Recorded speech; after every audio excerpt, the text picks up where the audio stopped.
Chainsaw Man is a series written and drawn by Tatsuki Fujimoto that really said, fuck it. I'm gonna give a 16-year-old boy the powers of a devil that has a chainsaw for a face, and then I'm gonna put that same boy through some of the most disturbing, burdensome, and startling storylines you'll have read in a long time, all the while having this incredible sense of tomfoolery accompanied by a child's sense of humour with an added dab of impending doom, danger, and destruction sprinkled all over the top of it. My name is Andy, or Dynamic Weeb, and in this video I'm going to cover a relatively spoiler-free review around the concept of Chainsaw Man and cover the events within the first chapter of the manga, while also highlighting how it differs from other popular battle manga and what I think has made it such a standout piece of work that has gathered so many fans and will most likely gain more once the anime drops. So if you're into that kind of thing, be sure to subscribe and like the video. Let's get into it. To say that Chainsaw Man is in and of itself just another battle manga would be a wild understatement, because it's not just like any other battle manga. I'm stronger, I'm smarter, I'm better!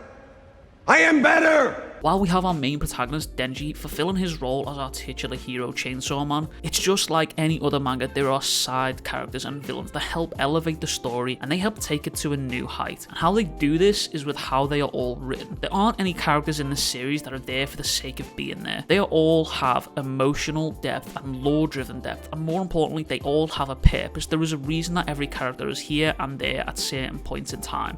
Some of them are just evil for the sake of being pure evil, and some of them are literally just there to die in the most horrific way possible. But that's okay, because the tone that is set in this series from chapter 1 is a tone that stays throughout the series and is super consistent. Similar to the likes of Hunter x Hunter and Jujutsu Kaisen, Chainsaw Man pulls off something a lot of other manga seemingly struggles to pull off effectively, and it's that they have an interesting set of side characters you often at times find yourself cheering for and wanting to succeed, even at the times it's at the cost of the main protagonist failing. You see, each side character is written in a way that if the series wanted to, they could easily pull away from the main story arc and follow an entire arc of just their side story alone. And I believe some of the most popular anime and manga series, for example Bleach, My Hero Academia, and Naruto, even struggle to pull off the same thing. Even though these series are all wildly successful and popular in their own regards, they have side characters that are really just there for the sake of being there and serve no real purpose to the overall plot of the story. Right off the bat, we are introduced to the main protagonist, Denji, and we find him living homeless in extreme poverty, trying to pay off a debt that seemingly isn't going away in this lifetime. We then learn that Denji is a devil hunter, and in this world there is a devil for almost anything. And when I say anything, I mean literally anything. Devils can take the forms of fruit, feelings, objects, elements, and in the more powerful cases, even the form of common themes from nightmares, darkness, scariness, and so on and so forth. The series doesn't have an overly complicated power system in the same way that Hunter x Hunter and Jujutsu Kaisen and more popular battle shonens do and are known for. Instead, the powers in this series are fairly simplified, much like Full Metal Alchemist's alchemy, and moves along the lines of the law of equivalent exchange. And it means that basically the more you give a devil in a quote-unquote contract, the more power you can gain from that devil for your cause, battle, or goal. Now you know a bit about the main protagonist and the power system in Chainsaw Man. Let's take a look at the artwork that brings it all together and gives the series its lifeblood. The artwork for Chainsaw Man, if I'm honest, isn't the most beautiful work to look at. Sometimes it can be messy, and others it can clearly see every detail. But for how the series is written, and for a lot of the chaos that ensues within the chapters, the art style feels perfect for it. Chainsaw Man is at its core absolute chaos, and within any given chapter it can have you feeling any range of emotions from oh my god, that was the most badass shit I have ever seen, to what in the ever-loving fuck knuckles is going on here. So I think it's only fitting that the art style follows this incredible wacky story in a similar manner. And as I mentioned at the start of the video, the series gives me, and hopefully you, the feeling of incredible tomfoolery, and also has a child's sense of humour with sprinkles of doom, death, and destruction, the 3Ds, all over the top of it. So if you decide to read Chainsaw Man after this review, please keep in mind that when you read a manga, it's often the case that the art style reflects the words written in a way that only can be put to paper by the way of drawing. Now with all of the stuff that you should know about Chainsaw Man out of the way, let's get into the meat and potatoes of the video. We're now going to cover the first chapter of Chainsaw Man so you can see for yourself just how wild this manga is and how it sets itself apart from the first chapters of any other battle manga. The first page opens up introducing us into Denji, and as I said before, of the 3Ds, doom, death, and destruction. He already immediately off the bat says the kidney I just sold is 1.2 million yen, then his right eye, and then one of his nuts for 100,000. This series on its first page already lets you know that this manga is gonna be dark. Moving further along, we get to see Denji encounter our first devil, and as I said to you before, devils come in all sorts of shapes and sizes. They take the forms of many items, feelings, objects. You think of it, it's probably a devil. We already see two in this scene. The original Chainsaw Devil, which is some kind of weird puppy dog. It's obviously a chainsaw, and then obviously a tomato devil. I do have to say that I really like the design of the devils in Chainsaw Man, because with most enemies that you find in manga and anime, they're kind of limited in what they can do, but with these types of devils, what they come from, what they represent, it's almost limitless how many devils there could be and what they can spawn from. It almost reminds me of how demonic Berserk is, in how their enemies are built up and how their demons and devils look in that show, in that manga. That's the same sort of vibe that I get from the devils in Chainsaw Man. In the next couple of pages, we then get some background on Denji and how he's in the situation that he's in, and we learn that his dad actually passed away. Remember what I said? Doom, death, and destruction. We've already had the destruction of a tomato devil, the death of Denji's father, and then the doom of this overwhelming death surrounding him. And he is in debt basically to this world's version of the Yakuza, I believe. A gang that is basically loaning Denji out as some sort of devil hunter, but then taking all of the money that he earns away from him in order to secure and pay off his father's debt. It's then really hammered home just how desperate and destitute Denji is here when a dude hanging out of the window of a car says, "Hey Fido, I'll give you 100 yen if you eat this cig." And he says, "You mean it?" down the hatch, and he nonchalantly puts that cig in his mouth and he just swallows that shit. Well, so at least it seems. He then gets his 100 yen and he spits the ciggy back out. But it does hammer home just how destitute Denji is and how little money he has available and how little resources he has in this world. We're then shown a flashback of how Denji actually met Pochita, and it's quite an interesting one because, as I mentioned before, that devils can make contracts with humans, and the more they give, the more powerful they get. This one's a rather standout case, and you'll learn as you decide to read the manga,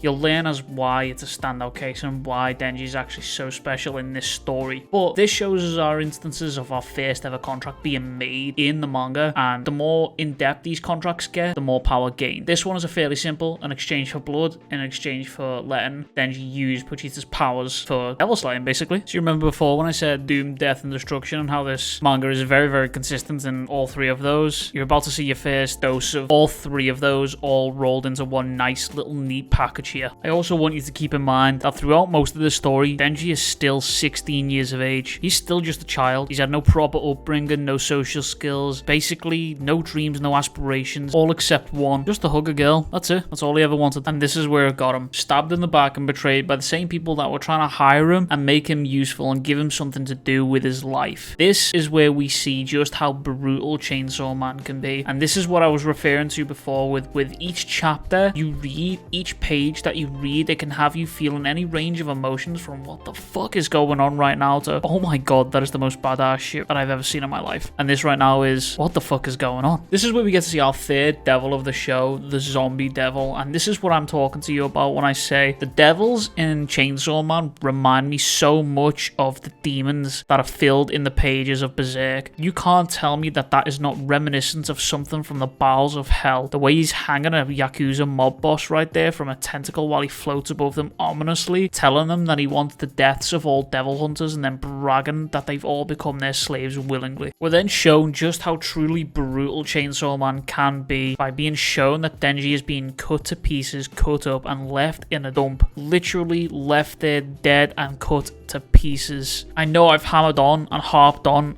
so many times about the 3Ds, doom, death, and destruction, but Chainsaw Man brilliantly and elegantly captures all three of those descriptive words perfectly within these pages and within the text and within the story that is written in this manga. We then got our basically title role moment of the chapter. We finally get to see the transformation from Denji into Chainsaw Man, and it's a bit of a weird one. It turns out that Pochita actually just replaces Denji's heart and leaves the cord for a chainsaw just sticking out of his chest in a crazy turn of events. But what ensues just after this is absolute carnage. We then get to see Denji go absolutely batshit crazy, using 16 years of rage to cut, slice, tear, chew, rip his way through hordes of zombies up to the big devil zombie himself, absolutely cleaving this man in half. Chainsaw through the eyeball, foot through the mouth. He decimates this dude, and then he finally realizes that if he manages to get rid of all of these zombies that were former Yakuza members, his debt goes away. Just after Denji's rampage, he is stood there surrounded by piles of bodies, and he is is discovered by 3 mysterious characters, a girl and 2 big burly dudes who ask if Denji did this. Denji is beaten and battered, he looks malnourished and he's about to fall. As he's fallen, he says, "Hold me." She grants his wish. All Denji has ever wanted is some food and to be hugged by another girl. In the space of 1 chapter, Denji has become homeless, he has been torn apart, he's been killed, he's had his dream come true, he's fought zombies, he has done the most crazy shit in 1 chapter for a 16-year-old boy that you will have possibly ever seen. The mysterious woman then offers him an ultimatum: come with her as a human and be kept as a pet, or be killed by her as a devil. She offers him some bread, butter and jam, coffee, salad and maybe a dessert. Denji, seeing the light, says that's a dream come true.